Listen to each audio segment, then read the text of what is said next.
Welcome back to the Sports Syllabus Show. I'm your host, John Shakota, and I'm joined by... Jack Crull here on the Bradley Cross Country and Track team. Oh, you're good.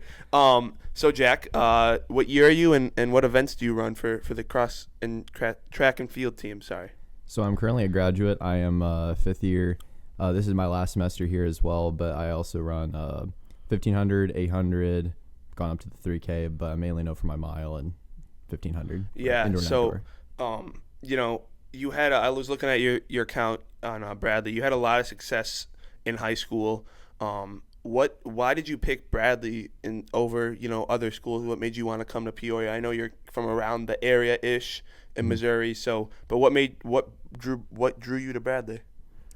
I think my favorite part was the team culture. To be honest, it made a big difference. I just got along with the guys when I first visited here. I went pretty much a lot of regional schools around the area around Missouri where I live. It was about 4 hours away. It seemed a little long at the time when I was visiting. But as soon as I got to know the coaches, I liked the small campus feel. Yeah. I was also supported pretty well, like good scholarship stuff compared to like a big state school. Mm-hmm. So it pretty much ended up to be I love the team or like the coaches as well. Even though we've had a couple coaching changes over the past couple years, but it's worked out really well, and I've been really happy with that. Yeah, it was one of the another thing that a lot of athletes that I've talked to on this podcast say is like a big reason why they chose Bradley too is there's not as many distractions here. Was that kind of one of the things that could have sort of helped you a little bit, or? Oh, I definitely agree with that. I definitely get distracted a little too easy, as my friends pretty much know. Mm-hmm. But like when you go to these big state schools, like huge campuses, there's too many things to do almost, and I like the simplicity of just pretty much you got athletics, you got school, and you also got just your free time as well. Exactly. And it's easier to balance when you have a small campus, less things, and it breaks it down to the fundamentals of what you need to do. Yeah, and you're talking about the big state schools. You guys have been to a few, and we'll talk about it later. You just went to one. You had a great weekend. So, but most people who are grad students, and this is kind of, we talked before the show that you're big on other sports like basketball and stuff. Most grad students, especially for basketball, usually transfer to a bigger school. What made you want to stay at Bradley instead of going to like a big state school like we talked about? To be honest, my number one for me was the team. Number two is Coach Carlson, and you've probably known he got here about 2 years ago. We got him around I think June-ish. And it was kind of a crazy turnover time because we had a couple people leave to follow the last coach, which was New Mexico. We're not a big fan of him, to be honest. But yeah, I love the coach. Everything worked out really well. He's really progressed me well, got me stronger in both aerobic stuff, and I've gotten better in a little bit of speed stuff as well. And also I heard the recruits that we were getting were pretty good. And I really believed in the team, and I wanted to make this program better. And I definitely can see that this program is getting better across the board, but it makes me excited just to be a part of the movement. And I really hope I can take the program here and just see these guys just like beat my records, hopefully, and just take it to another level where everyone recognizes Bradley for definitely. track. And we're starting to finally get the recognition we deserved after that strong weekend. But I think you made a great point. I was going to ask about the recruits coming in because I did have Jamie on. He was one of the better recruits coming in, and now he's on your 800 meter relay, right? 800 meter squad. We got so many guys. So we got Jackson, me, Matthew, Caden, Isaac. There's just so many guys. Exactly. Yeah. So you have a big family. 5 siblings. Yeah. Which is there any one of them that sort of motivates you? And I've seen a lot with some of my other people that I've interviewed. A lot of them usually have siblings who either played the sport or siblings that played D1. But if they didn't, they always sort of motivate.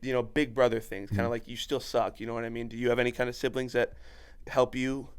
Fun fact: I'm actually. I was an only child for a while, and then I pretty much had, I have 2 sets of parents, pretty much. So I didn't have brothers and sisters for a while, but as soon as I got them, I pretty much just want to be a good role model for them. Yeah, definitely. And they definitely motivate me to be like the best person I can be, to be a good role model, and to try to motivate them as well. And they see what I'm doing, and I was like following their sports. Like some of my sisters play like basketball, softball, volleyball, and I have. What's your favorite one to watch?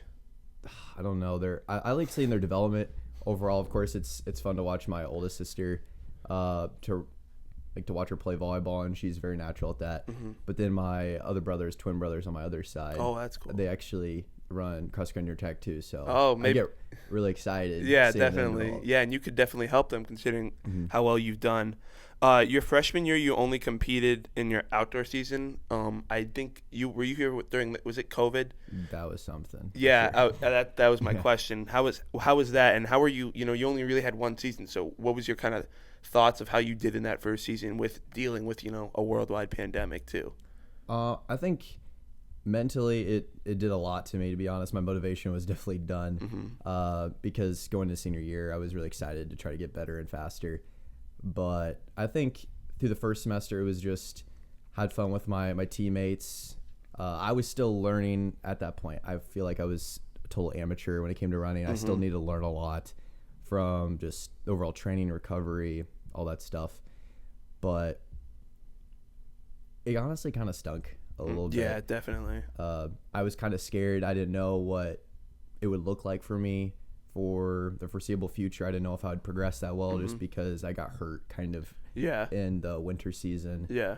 But for outdoor, it was pretty fun. I got to go on some fun trips. Yeah. But it made me excited for at least I knew how to prepare myself going into the next year to get stronger. Like over the summer, super important. I don't know if Jamie told you about that. Yeah, the summer is. I mean, your whole life is running, especially in the summer. Yeah, that kind of leads me perfectly in my next question. What's a typical week of training? You know, we've talked a good chunk just so far into this about recovery and aqua aerobics and all that. So what is a usual week like for you in training and stuff like that? Currently, right now we're kind of still keeping up our strength, so we're doing a little bit of double threshold. That is pretty much we do 2 workouts. Right now we're kind of going into more specific work for the 1500, so more like speed, 400, 600s, quick stuff. But we'll do some strength stuff to keep our aerobic, how do I say it? Like our aerobic strength like up there because we got to last a long time for the season. Like we may be training and racing up to maybe June. Yeah, that's what Jamie was telling me because finals or nationals are at Oregon in like mid-June. Yeah. So that's like almost time, 2 months from here. So yeah, you gotta. And have you been doing this basically all year? Because it's basically an all-year sport, sort of, right? Honestly, it's not about just having one really good week. It's just about slow consistency. And I'll get back to the training for like a normal week, but consistency overrules everything else. Yeah. Staying healthy, even if you don't have like the best training, as long as you can stay healthy, get stronger, recover, that's the best thing you can really do. And also mentally stay in it. Sometimes it'll be tough mentally. That's any sport. Yeah, definitely. Especially, at the college level where, I mean, I was a high school athlete and so many people just got worn out of just like, just mentally, like they don't enjoy the game anymore, which, for me, that never happened, but I can see why that happens for people, especially like where if you're in college, you have to love the sport that you do because this is when it starts to become like a professional. Like it's besides classes, it's your whole life. Your day is built on basically track and recovering and taking care of your body. So if you don't love it, it's a grind. Exactly. So I'm assuming you really love what you're doing, considering you're in your grad year too. So you got to have a little more love for it than most people. Oh, I think what makes me enjoy it the most is pretty much, of course, the team in itself, but just seeing myself get better, pushing myself, and at least compare myself to see like how close can I get to maybe the top guys, maybe make nationals. Exactly. And I've been wanting that for the past couple years. Back to the whole training part. Like a normal week, we'll have Monday workouts. Usually, we'll have an easy day. On Tuesday, that'll range from like between 8 to 12 miles. And that could be like a double day where we do one longerish run, then one really short run. Some days we do strides with that. The first day, the workout will really depend. Like it could range from 8 miles all the way up to like 16. Yeah. It really depends. Yeah. And then Wednesday, another easy day. Thursday, usually a workout, and that could be more speed oriented. Yeah. So about 8. Can you hear me? I don't know if Yeah, no, I'm yeah, a little yeah, too yeah. far No, away you from the can mic you or can not. hear me. I just like I'm a weird kind of. I always hold it close, but yeah, no, I could hear you fine. You were perfect. Okay, good. Then Friday, some days if we want to recover for a race, we won't do a workout on Thursday. Yeah. And then we'll just have a tapering day of a couple miles, strides, and then long run on Saturday, just like what Jamie said. And Sunday will be a recovery day, and that'll be around either 5 miles or 6 or off. But for me, my mileage is around 60. It really ranges all the way up to like 70 down to 55, I would say, for like a race week. Yeah, we try to prepare for that. Yeah, I've heard Jamie said around 50, 60. So because you obviously you run a little longer distance than him, and I'm blanking on what Sonia told me, but she was around 50-ish. I could see that. For but distance. yeah, I mean I don't track how long I run. I play a lot of basketball. That's where I do my cardio because, this has been a thing that I've asked every one of my athletes that I've had so far, or the track athletes at least, about what do you enjoy about running? Like, because so many people dread it.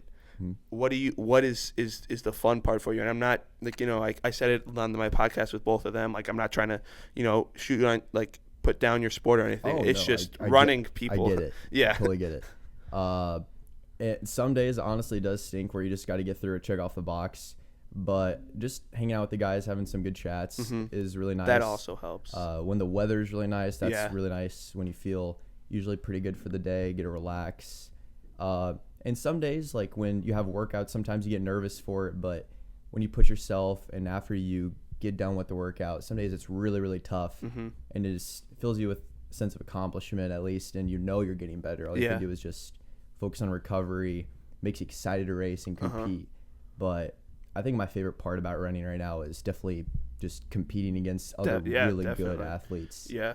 And it just makes me excited to push myself more when I see how totally when I can compete against some like really good athletes. Yeah, and I think you make a good point too. Is like for me when I work out, I usually like going with a buddy just in general because it helps you kind of motivate. Sure. So when you're running with people, it makes it way easier. Or like if I do cardio on like the Stairmaster machine at the rec center, I usually am with a friend who's doing it right next to me. So you have that sort of motivation where you're not like, okay, I don't want to go now because like if I go, I'm leaving. You know what I mean? So it's kind of like a both ways. So I think you make a good point there. But your sophomore year, you set a record, the fastest 8K in school history. How did it feel to get the first of, obviously then you didn't know, but you have a lot of records here now. So how did it feel to get that first sort of record off the checkbox? Honestly, I have to admit, I had no idea about the record until about a day later when I found out that was the fastest time we had on that course in particular. But it definitely made me excited for cross country in particular. I've always enjoyed track a little bit more than cross country just because I think I've been always a little bit better at it. Yeah. But I just love the team part about cross country, how everyone's working together, always working out together, running together. And that's what brings us together. And I love the team to death pretty much. It's like a family to us. But it definitely made me excited. It made me feel confident that I'm progressing, I'm getting better. And just have more confidence in myself for moving forward, look for the track. But, yeah. And, running is like baseball is a sport kind of that is a sport built on failure. If you're good in baseball, you're 30%. With running, it's hard to kind of measure how successful we are, but I relate it to baseball because you said a lot about confidence. Confidence, and I think of baseball specifically just because it's a sport of failure. And that's, running is – you can't like, how I just said how you can hit 300 and you're the best player on the team. You can't really guide that with a general thing because for running it's different for everybody. So running is a lot more mental from what I've learned from people. It's a lot more mental than people think because you want to set your own times. It's not like you're trying to hit a certain number or you are trying to hit a certain number. So if you miss it, you're like you just get really down on yourself. Whereas like, baseball and all these other sports, you have a lot of time. Whereas the track meets and stuff, you have them once a week if you're lucky. So that's a great point that you make. Talking about records, I told you we were going to talk about Stanford. You just set a record, 3 minutes, 40 seconds, and 5.1 seconds. And it was a great photo finish. Close. Beat him by 0.1 seconds. But yeah, what did that feel like? And were you going into that race, I need to get this record, or were you just running to run? Honestly, I've tried to get to the point. I used to be really, really nervous for races, almost sometimes, not really dread races, but it almost made me not enjoy getting up to the race until I was in it. But I really just wanted to compete out there, really just try to go against the best guys, maybe try to win. And I think the best way to look at it is compete. Don't think of time entirely. Just try to be the first man across the finish line by just positioning yourself, really focusing in on just how you're feeling, how far you have left, looking at where you are, if you need to get outside. Like, I was boxed in until about 50 meters to go, and I panicked a little bit, and I finally saw a little gap where I could sneak through. And then right at the end, like you said, a guy was coming up on my right. I didn't see him until 10 meters left. And just had to hope to lean. Yeah, that picture, there's a really good picture where you're like kind of leaning. He's also, it was a great finish. But you talked about kind of how you saw a gap. Is it sort of a strategy for like some people to kind of like block people from sort of getting in front of them, if that makes sense? That can happen. I definitely will say if you're not leading, it definitely makes it easier, one, for pacing. To mentally, you don't have to think about leading, trying to pace yourself for the race. So that's why a lot of people don't like taking it out, and that's why you'll have pacers take you through, like, let's say half of the race to make it mentally easier, get you on. But my goal kind of going to that race was to try to run a really fast time. I really wanted to break 3:40 just because for indoor I ran a really fast mile time, and conversion-wise it was really fast for the 1500. But you can't really take away a win. It's really fun to be in those situations. Yeah, also, you kind of get the recognition you deserve, and so does Bradley. We'll talk about that a little bit later, but Bradley's a small school, so going to like a big meet like Stanford and then placing really well, winning these events like that is also good, because now it sort of lets big schools know, okay, we're not a team to just look at, oh, they're small, they're not going to be good. So that's another great thing. And the fact that you were able to beat these great guys that are at big schools to show that, like, there's talent all over the country. And we've seen that, especially now, I think more than ever, just in college sports in general with the transfer portal. You see these guys, I think at Tennessee basketball, they had last year, they had Dalton Connect. This year they had Chaz Lanier. They have these guys that they get from these small D2 or small D1 schools. They come up and they're great at big schools. So it just, this, especially with all the big transfers in college now, I think it shows even more that these small schools have talent built. And I think we did a great job just this weekend kind of putting our school on the map, I would say. Oh, I definitely agree with that. I was really proud of the 800 crew all together, including both the men and women's side. Yep. Like, almost everyone had a personal record, like a personal best or school record. To shout out to JD. I think you would like to have JD on this podcast as well. But running 13:39 was really fun. That was super cool watching in person. I saw that was a school record. I don't really know long distance as well, but that was he won his heat, correct? He didn't win the heat, but he absolutely crushed his personal best, and that's definitely awesome. going to regionals with that time. And I'm super excited to see as many people possible going. Yeah, I've seen. Yeah, and he was also. I remember the Indoor Valley conference. A coach was talking smack to him, and he won the race, and then started tripping him. I saw that clip. Yeah, he was shushing him there. That was crazy. That was also like really cool to see too. That like. You know, you guys aren't afraid of the moment, sort of. If a coach talks, you'll talk right back to him. You'll kind of give it to him and then talk to him, you know. So I love seeing that. You know, I also love a little bit of the drama. Not really, but, you know, there's a little bit. It makes it interesting. Exactly. And, you know, we talked about this 800-meter team, or the relay team. You guys are 7th in the country over big schools like Kansas and stuff, and right next to schools like Michigan and stuff like that. So why do you think that is? Like, why do you think our 800-meter relay has done so well?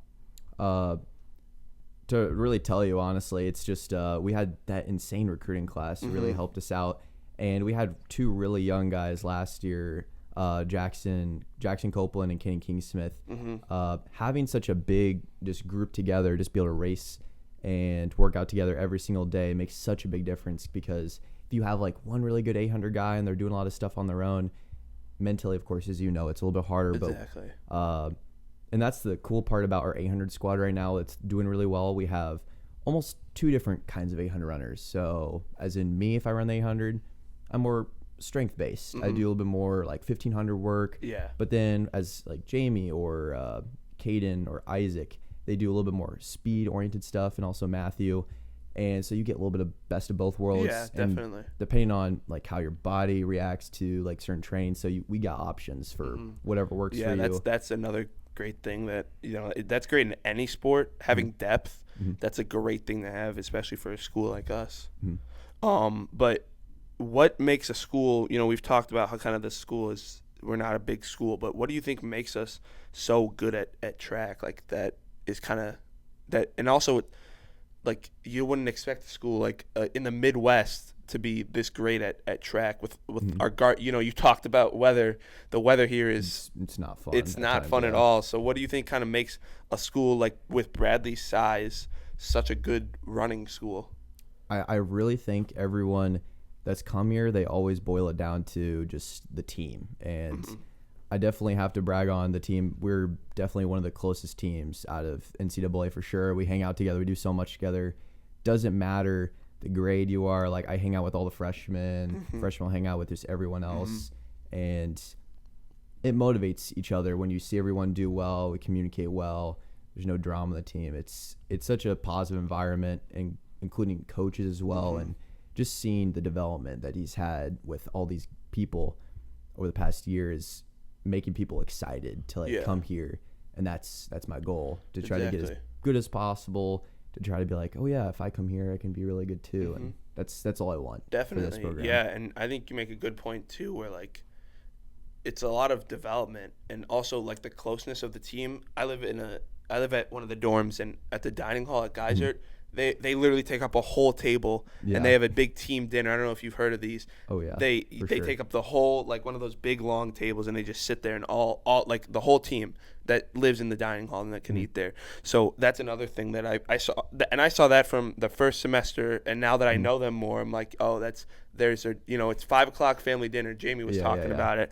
But yeah, that's another thing. You don't really see teams, especially now with social media and everything, that don't really have a lot of drama. So that's another great thing too, is like you guys, some people might not like each other, but they don't let that ruin the whole team. They don't let that affect people, which is great to see. And that also shows a sign of maturity for you guys, which is a great thing as well. Your times have dropped in the mile, since your sophomore year, you dropped 3 seconds, and then obviously your 1500 has dropped a lot too. What do you attribute to that success? I've honestly been pretty lucky ever since it was sophomore year when I got her. Wasn't able to race that indoor and outdoor season. That was a tough time for me, but the next year coming around, I pretty much just raced myself into shape and had consistent year where I wasn't hurt. That's what made such a big difference compared to the years before. But yeah, consistency, just working on strength, don't overdo it. And I've really been able to focus on recovery a lot more over the past couple years. And one of my focuses and things I've tried to improve on this year is just try to enjoy running as much as possible. Like not just for being here, but just relax, enjoy the easy runs. You don't have to destroy yourself every single day. I like using weightlifting almost as an example to describe it. Like if you go hard in the weightlifting in the gym every single day, you're putting like 1,000,000 reps. Exactly. You're destroyed. And let's say you do that every day, you're not going to get stronger. Exactly. Your body's going to get worn out. You're going to be like, it's good to be sore, but it's not. You make a good point where like if you're just sore and lifting more and more, it's just you're not going to do anything. You're going to hurt yourself more than do anything. And I think that's a great point. And it sounds like that injury was kind of a blessing in disguise a little bit for you, where like, all right, you kind of learned a little bit, like maybe I got to dial it back a little bit and take it a little more slow. Which is good too, that you it was a learning experience too, and it was good that it was kind of early enough in your college career. Would you say that it kind of helped you too?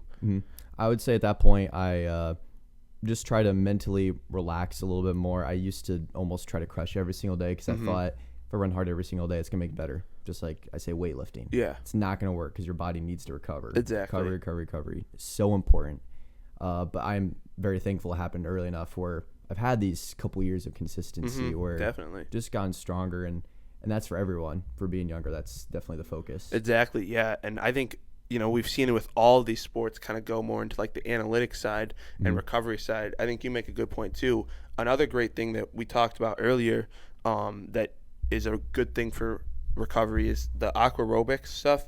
That's a great thing because you can kill kind of two birds with one stone. Ways you can still work out right in the water and do a whole workout in the water, right? A little bit. It really just depends on the resistance. We don't do too much of that. Yeah, because our pool isn't the most beautiful. It's a little hard, and it's not like the biggest, I guess. But, exactly. One thing that's, I guess you could say similar, we have this one thing called, this one treadmill called the Ultra G, and what it does is it decreases the amount of weight that you have when you run. So like there's less stress kind of on your legs and stuff? Yes. Okay. So it's pretty much like you have a bubble that like pushes you up a little bit more, and you're on a treadmill, and you can decrease the amount of weight from like, let's say 95% to 70 to 60, and it really helps some people that can't handle a bunch of miles. They can get more volume in, and also cross train as well. Yeah, definitely. Like on her team, Caitlin Shepard, she does a lot of boost runs.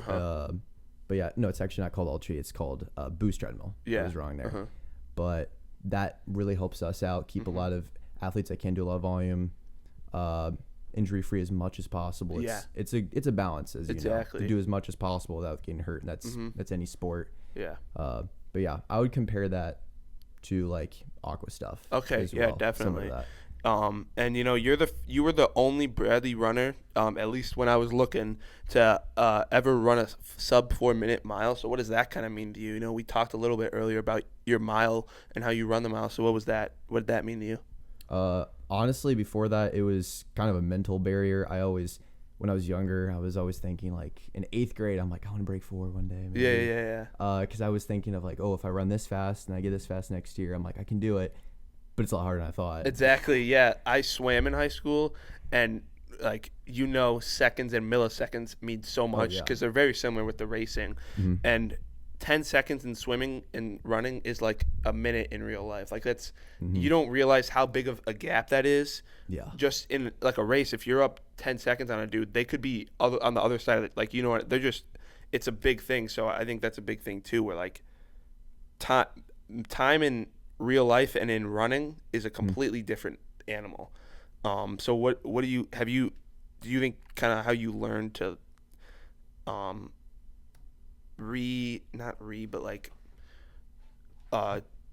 recover more and do you think that kind of helped with you a little bit too? Because do you think if you kept on going down that path that you said before your injury where you just kept on going hard and hard, do you think you would have been able to break 4, or do you think you don't think so?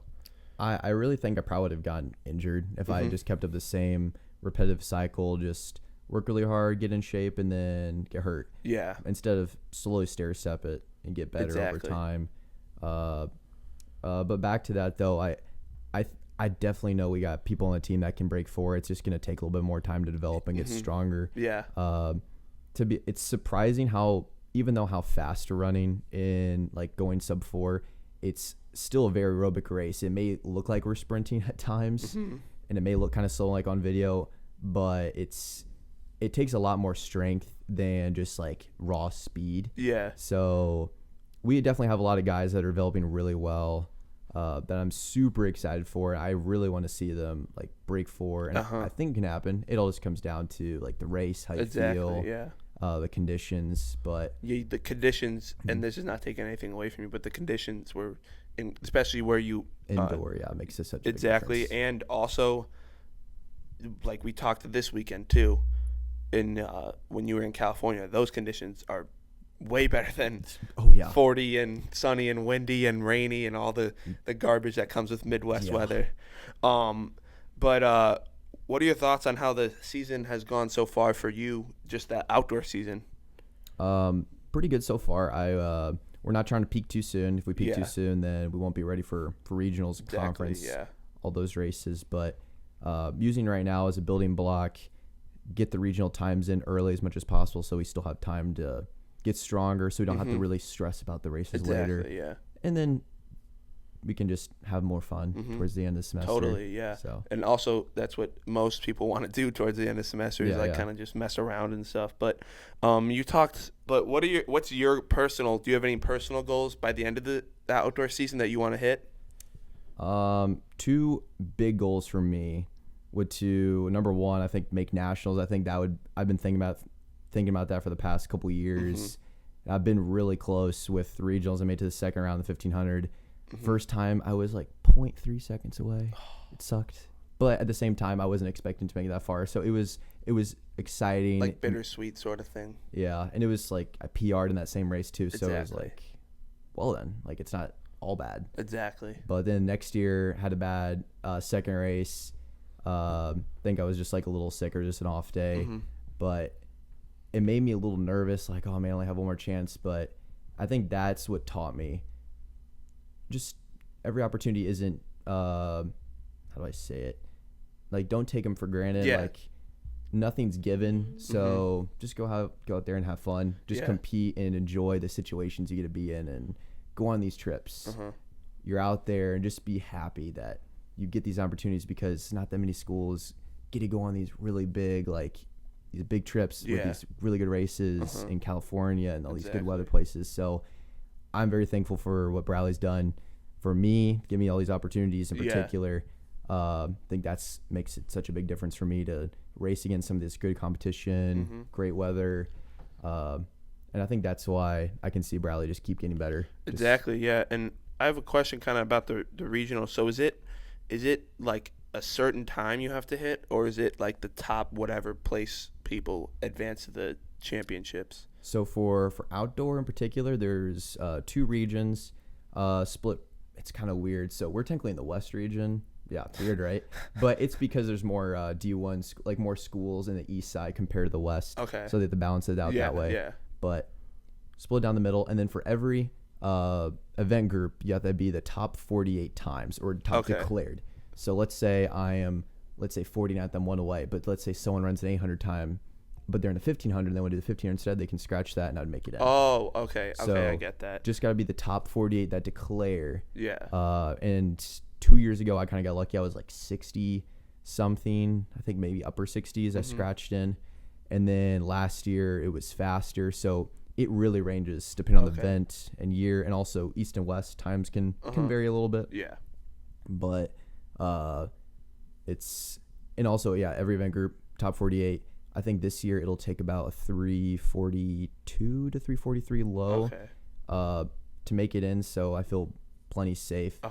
But I think for the 800 guys, I think we probably need to run right around a 149 flat. So it's gonna be close. It's gonna be close for a lot of our guys. It'll be interesting. But we talked a little bit about indoor and outdoor. Which do you prefer? I think I know the answer, but I've heard that it's been the same answer for everybody. So I'll see what yours is. I would probably definitely have to say outdoor. Yeah, that's what I've heard. The it's so much better being outside. Exactly, because like you don't. It's just one, being outside. Just being outside like the nice weather days, or it's just you can't beat them. Like a nice sunny day is just, and running is nice. It's fresh air compared to indoor dry air where it makes your throat burn. Exactly. In indoor, it always feels way hotter, just because it's not a fun thing too. But we talked earlier about on the podcast. You were you knew some basketball stuff. So what were your reactions to the March Madness finals? Got to ask. Well, my bracket sucked. Who did you have winning? I did have Florida, though, in some of my brackets. But I picked all the wrong upsets. Like UC San Diego, that was another one. VCU, don't do that. No, I did that in, I think, 2 of mine. I think I made 4, and 2 of them I did VCU. It was I did UC San Diego in all of my brackets because I was confident in them. Because I was like, I'm an Illinois fan, so I'm not a Michigan. I was like, Michigan's not winning, and then they made it to the Sweet 16. Like, of course they did. Exactly. What other picks did you make that were bad? Too many, but Mizzou had to really screw me over. That's for sure. I couldn't. It was hard to pick Drake, but it was just like it's just their defense is good. Yeah, and that was the thing for me. But it's. What did you think overall, though, of the final? Did you watch the March Madness championship game? A little bit. I think it was kind of sad to see the ending where we couldn't get a shot off at the end, just to see maybe a buzzer beater, at least something close. That would have been like the Villanova, just a perfect way to end it. Be like, okay, that was a great fun ending. Exactly. It was kind of weird this year, just being so many just like dominant higher seeds sort of thing. And not just that, but sometimes like Gonzaga, for example, I think they played against. Oh my God, yeah, they destroyed Georgia, and then they lost to Heat. That game was a great game too. And it just sucked that it didn't come down to buzzer beater. Like the guy was dribbling down, went off his foot. And exactly. I'm like, that stinks. There was a lot of people, like I talked about on my other podcast, like will think that the tournament this year was bad, and it's just like it wasn't. It's just the 4 number 1 seeds that made to the Final Four were just number 1 seeds for a reason, and were that good for a reason. Like you saw them destroy. You saw Duke destroy Alabama, who was the highest scoring offense in the country, and they held them to, I think, 65 points. So like there was a reason. Sad, yeah. Exactly, there was a reason that these teams were in the Final Four. But yeah, I agree with you saying that, like if we could have got a crazy buzzer beater, or like one where like bounces around the rim and then bounces out, or bounces, like that would have been the icing on the cake, because it was the Final Four games were amazing. Like within one possession games the whole time, pretty much. Exactly. You never knew which way they could go. Like those are the kind of March Madness games you want to look for. Exactly. That's why I was getting annoyed when some people, like on the media, they're like, "Oh, this March Madness sucks. There's no Cinderella run." Sometimes you just need to watch great if it's great basketball, it's great basketball. And I'm not complaining. I'm sitting in my living room for a reason. I can't do that. So if it's great high level basketball, I'm not complaining at all. I'm really happy with it. But it was a crazy tournament. Maybe we'll get it as good as we got it this year as last year. I feel like every year it gets better and better. NCAA just keeps getting better across the board, every sport. Exactly. It's nuts. Every sport, transfer portal, you're seeing these guys that start at the small schools and go to these big schools and become draft picks, or stay at, it's rare now to see, people like you who are grad people that are still in their sport, because most of them are either A, in the professionals somewhere, or B, they're at another school. So that's another great thing too that Bradley's done, that I've seen that they have a lot of people that have stayed and a lot of people that stay Bradley their whole time. Once they're here, they don't leave. So that's another great thing for Bradley, not only track but for sports in general. There's something here that makes people want to stay here, which is a great thing, because there's a lot of talent in Bradley athletics all across the board, for sure, that could definitely be playing high level.